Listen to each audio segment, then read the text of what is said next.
Good evening, welcome to Marty's Tying Bench. Tonight I'm tying something a little different. I'm tying a Clouser minnow, but in Platte River special colors, so call it a Platte River Clouser. This is a good fly for bass and especially walleye, and I always carry it when I fish rivers that have walleye in it. This is a good one. This is a saltwater hook. You can use a freshwater version. A B10S would be a good one. This one's a Dai Riki 930 in a size 4. Using 140 denier thread, you're going to need to pull pretty hard, so you want to use a heavier or a stronger thread. And yellow blends in with the color scheme on this one, so I chose yellow. Going to put a set of dumbbell eyes on it. These eyes are, I think they're 5/32.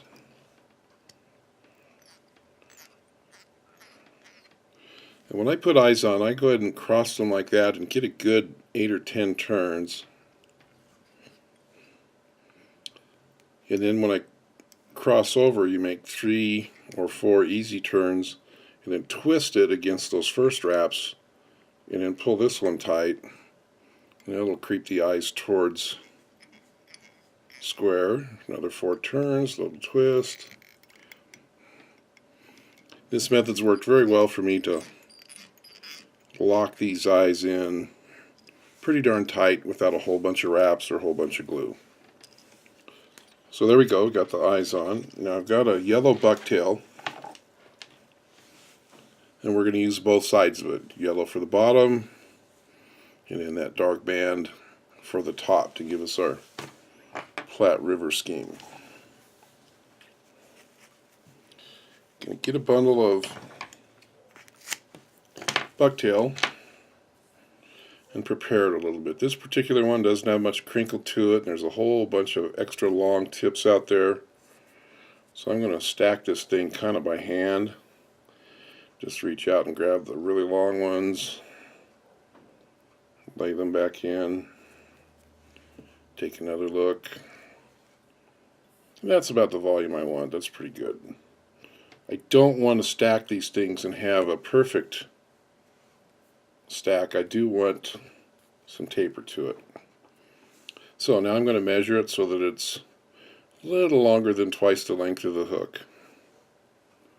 And then I'm going to switch fingers and cut it.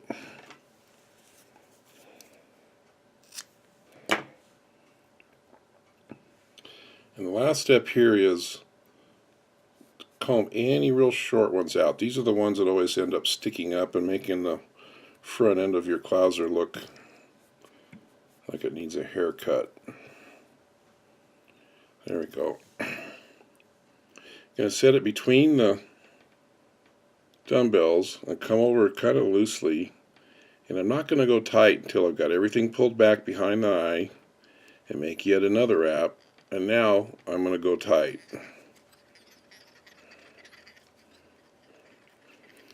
That will help keep the head from getting too big. There, you see those hairs that stick up? I missed a couple. We're just going to live with that. Jump the thread underneath the dumbbell eyes and start back on the hook shank. And when I come forward, I don't know that this matters so much, but I'm going to make more or less touching turns and build a good solid bundle there. Alright, rotary vise comes in handy here because I'm going to install some Krystal Flash. And this is a copper, works well. I think this is kind of a rusty brown, or not sure what the color is, but that copper is what I'm looking for. And I'm just going to get 3, maybe 4 strands. Suit yourself as to how much flash you like on yours. Then I'm going to grab it about in the middle and tie that in, and then lay those near ones right behind the dumbbell. Then I'm going to take the other ones and lift them up on the other side and tie those in again right behind the dumbbell. So you see a little bit of separation. I find that this keeps your flash pretty even throughout the fly. Now I've got uneven crystal flash back here. That's okay. If there's too big of a difference between the short ones and the long ones, you can reach back there and snip a couple of the long ones. I like to keep them a little bit longer than the bucktail. Alright, I'm ready for the topping. And I'm just going to reach in here and get a bundle that feels about right.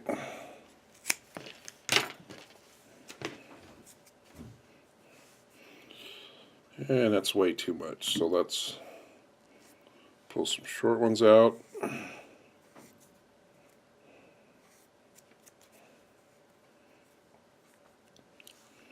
you want this to match up so that it's about the same length as the bucktail on the bottom. This turned out just right.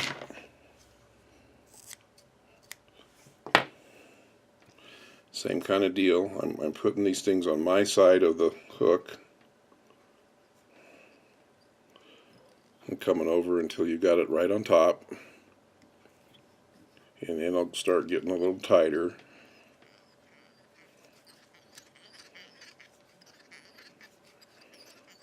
And build a couple of layers of thread. Now when you get to the front, it's going to slide off the end a little bit. That's okay. We'll build it up until it kind of blends in with our head.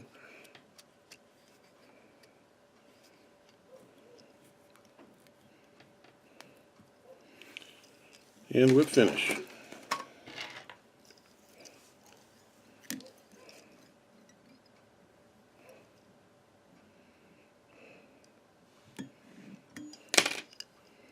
Now this hair is slick, especially the stuff off the back of the bucktail. It's kind of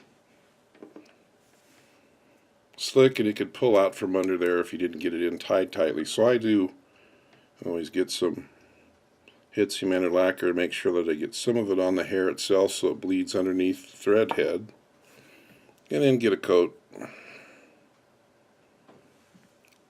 on the head. And then last, right there between, that'll give just a little more durability. Clouser's a good fly. They could get chewed up, but that's always a good sign. It means they're getting eaten. So there we go. This is a Platte River Clouser.